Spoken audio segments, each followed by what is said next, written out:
Alors la croissance économique, on en entend parler tout le temps, mais c'est quoi au juste? C'est un peu le moteur de nos sociétés, non? Mais comment il fonctionne ce moteur? Et surtout, est-ce qu'il ne s'emballait pas un peu?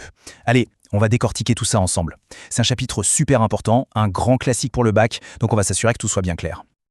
Ok, voilà notre plan de route pour y voir plus clair. D'abord, on va regarder de quoi est fait ce fameux moteur de la croissance. Ensuite, on se demandera d'où vient l'innovation, cette petite étincelle qui change tout. Après ça, on verra l'importance des règles du jeu, des institutions. Et puis on abordera les questions qui fâchent un peu. Qui gagne, qui perd dans cette histoire? Et est-ce que notre planète peut supporter tout ça? Allez, c'est parti pour la première partie. On ouvre le capot et on regarde ce qu'il y a dedans. Qu'est-ce qui fait tourner la machine économique, concrètement? Bon, la définition de base, c'est quoi? La croissance économique, en fait, c'est tout simple, c'est quand un pays produit plus de richesses, plus de biens, plus de services, d'une année à l'autre. Pensez-y, c'est plus de smartphones, plus d'applications, plus de tout ce qu'on consomme. Et l'idée derrière tout ça, c'est que cette richesse en plus, eh bien, elle est censée améliorer notre niveau de vie à tous. Au début, on pourrait croire que la recette est super simple. Pour faire un plus gros gâteau, il faut juste plus d'ingrédients, non?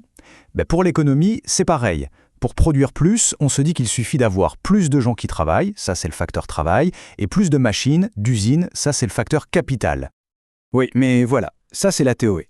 Parce que dans la pratique, des économistes, notamment un certain Robert Solow, se sont rendus compte d'un truc un peu bizarre. En additionnant juste plus de travail et plus de capital, on n'arrivait pas à expliquer toute la croissance observée. Il y avait une partie qui restait inexpliquée, une sorte de résidu mystérieux. Il manquerait clairement une pièce au puzzle. Et cette pièce manquante, eh bien, on lui a donné un nom, la productivité globale des facteurs, la PGF. C'est un peu le truc en plus. Ce n'est pas qu'on a plus de travailleurs ou plus de machines, c'est qu'on les utilise mieux, de façon plus intelligente, plus efficace. En gros, la PGF, c'est la mesure de notre progrès technique. Ok, mais alors, il vient d'où ce progrès technique? Est-ce qu'il tombe du ciel comme par magie? Eh bien non, c'est tout l'intérêt de ce qu'on appelle les théories de la croissance endogène.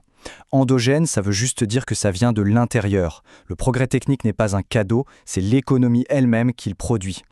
Et comment elle le produit? En investissant. Il y a plusieurs types de capitaux dans lesquels on peut investir. Bien sûr, il y a le capital technologique, avec la recherche et le développement. Il y a le capital physique, c'est-à-dire les machines. Mais il y a aussi, et c'est super important, le capital humain, nos compétences, notre éducation. Et enfin, le capital public, comme les routes, les réseaux Internet, tout ce qui nous sert à tous. Et là, on touche à quelque chose de génial, l'idée d'un cercle vertueux. C'est ça la croissance endogène. L'investissement dans ces différents capitaux génère des connaissances, des innovations.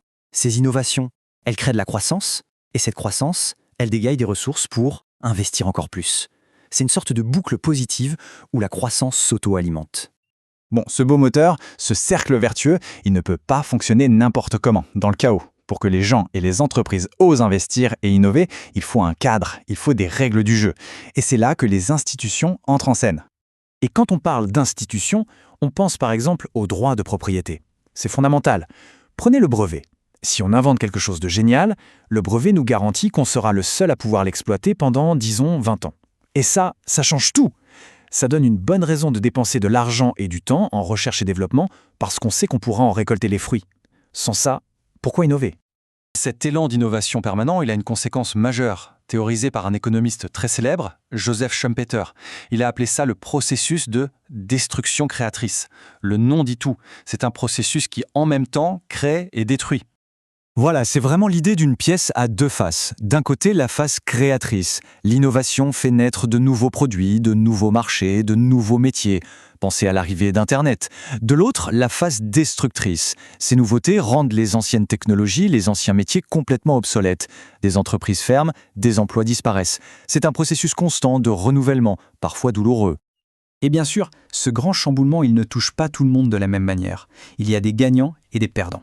Ce qui nous amène directement à une autre conséquence majeure du progrès technique, son impact sur les inégalités de revenus. Comment ça marche? C'est assez simple à comprendre. Le progrès technique, surtout le numérique aujourd'hui, augmente énormément la demande pour les travailleurs très qualifiés. Ceux qui savent créer, gérer, utiliser ces nouvelles technologies. Leur salaire grimpe en flèche. À l'inverse, beaucoup de métiers intermédiaires, avec des tâches répétitives, sont automatisés ou délocalisés.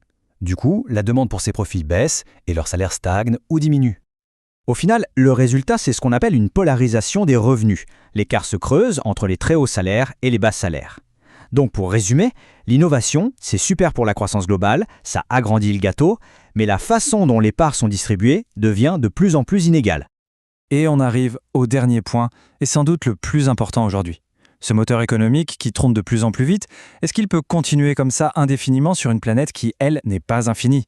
C'est la grande question des limites écologiques. Parce que, soyons clairs, la croissance telle qu'on la connaît a un coût. Elle consomme des ressources naturelles, parfois non renouvelables, ce qu'on appelle le capital naturel.